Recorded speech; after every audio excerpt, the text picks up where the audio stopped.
आज हम रावण की बात करेंगे, रामायण की नहीं, कलयुग की। पिछले 12 दिनों में ओडिशा में 4 केसेस रिपोर्ट हुए हैं। चारों केसेस क्राइम अगेंस्ट वुमेन के हैं। If you guys are uncomfortable please feel free to scroll up. पहला केस है, एक 16 साल की लड़की नींद की गोली खा के सुसाइड करने की कोशिश करती है क्योंकि उसके खुद के ही पिता ने उसके साथ गलत किया है। लड़की की माँ उसे हॉस्पिटल लेके जाती है और वहाँ उसको होश आता है। वो अपनी माँ को सारी बातें बताती है। फिर उसकी माँ पुलिस में कंप्लेन करती है।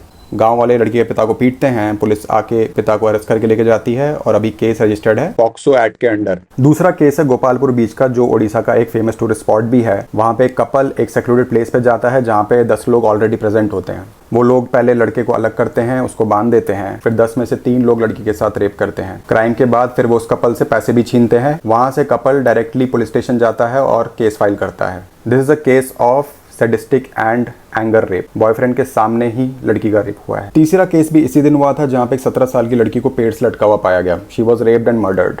क्राइम करने वाला उसको ऑलरेडी जानता था। लड़की की फैमिली ने उसको पेड़ से उतारने से मना कर दिया जब तक अपराधियों को सजा नहीं मिल जाती। पुलिस ने केस से रिलेटेड 2 लोगों को पकड़ भी लिया और वहां पे गुस्साई भीड़ को शांत करने के लिए एमएलए, सब कलेक्टर और तहसीलदार भी पहुंचे थे। Again a case of sadistic rape. और चौथा केस है जहां 8 महिलाओं ने एक 60 साल के आदमी को पहले तेजधार हथियार से मारा, फिर उसकी बॉडी जला दी क्योंकि ये 60 साल का आदमी उनके साथ गलत करता था। उन 8 महिलाओं को कहना है कि ये आदमी गांव की विधवा और बुजुर्ग औरतों को टारगेट करता था और इस आदमी की खुद की भी एक बेटी है। This is another case of power rape. ये था पिछले 10-12 दिन का डेटा, वो भी एक स्टेट से। पिछले 10 साल का डेटा उठा के देखेंगे तो आपको पता चलेगा कि on an average more than 30,000 cases are reported every year. इसमें 10,000 आप और ऐड कर दीजिए फॉर अनरिपोर्टेड केसेस। और पिछले 100 साल की हिस्ट्री अगर आप पढ़ेंगे तो आपको बस एक ही बात पता चलेगी, that rape was used as a weapon in war. किसी भी रेप विक्टिम को पूछोगे कि आपके गुनहगारों को क्या सजा मिलनी चाहिए तो वो कहेगी फांसी। पर 1947 के बाद कितने लोगों को फांसी मिली है? 720, 1400। नंबर्स इनएक्यूरेट तो हैं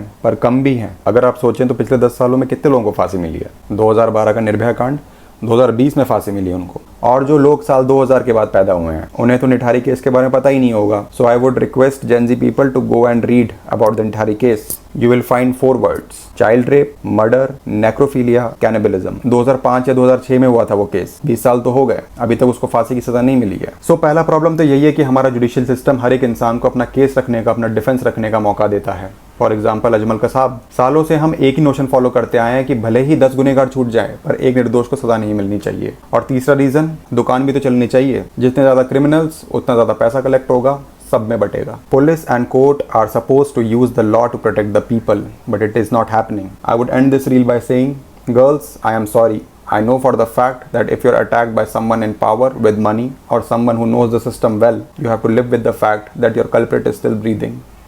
जय जगन्नाथ।